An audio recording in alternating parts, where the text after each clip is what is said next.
Bonjour Monsieur Moussour et Madame Hassani, j'espère que vous allez bien. Après le travail déjà réalisé et présenté, je souhaite vous montrer une nouveauté et mon avancement actuel.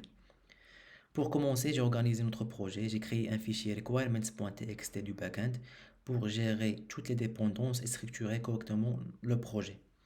Alors, comme on le voit ici, voici le fichier requirements.txt qui liste toutes les dépendances nécessaires. Par exemple, on a Sentence Transformers pour les embeddings, Fast API pour le backend, Chroma Database pour stocker nos embeddings.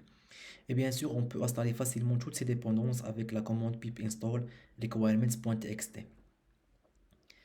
Après, comme Monsieur Mastor me l'avait conseillé, j'ai remplacé Supabase qui stocke les embeddings dans nos LLMs par Chroma Database pour gérer directement les embeddings. Alors, voici le script de Chroma Database et voici notre database qui est stocké ici.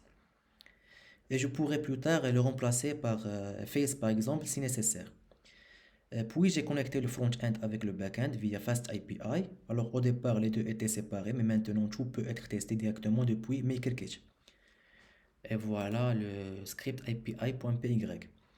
Et j'ai également adapté le LLM pour que si la question en français, la réponse soit en français, si la question en anglais, la réponse soit en anglais. De plus, chaque réponse inclut la confiance et les sources bien sûr. Et j'ai aussi ajouté un bouton d'export qui permet de récupérer la session complète, soit en format CSV ou bien JSON, avec questions, réponses, citations et score de confiance, bien sûr. Et j'ai aussi ajouté le mode No Answer. Alors, on peut tester tout ça.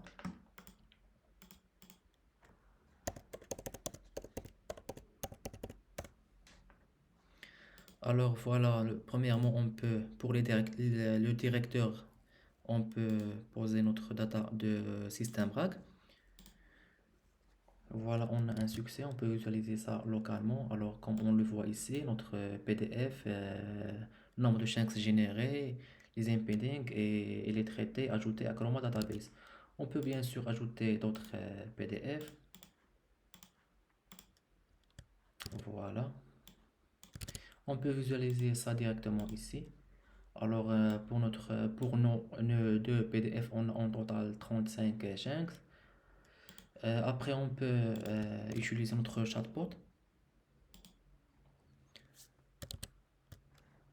Voilà notre requête ou bien notre question est envoyée à Olama. Jusqu'à maintenant, j'utilise juste le modèle Qwen 2.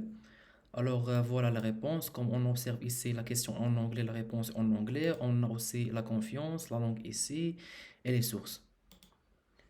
On a aussi le bouton export, comme on le voit ici. Il me donne soit sous la forme CSV ou bien JSON. On peut aussi tester JSON après.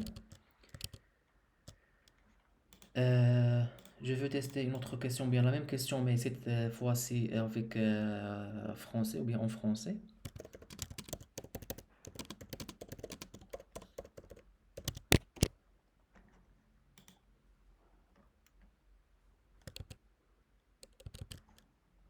Voilà, notre question est dirigée vers Olama.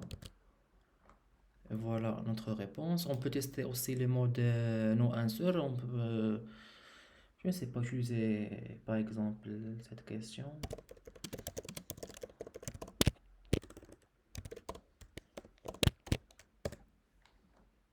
Voilà. Confiance ici c'est zéro.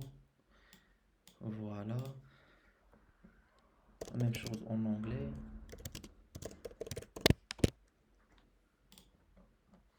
Ici, voilà la même chose, mais il me répond avec la langue ou bien en anglais. Et pour bien visualiser ça, on peut utiliser la commande curl. Alors, comme ça. Donc, la question ici, c'est Who created the Monopoly game?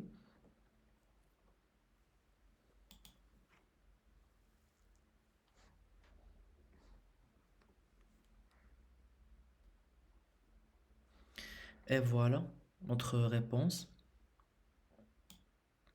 On a la langue aussi. On a le cliquable, c'est pour les documents ou bien les chunks. On a le score. On a la confidence aussi. Voilà.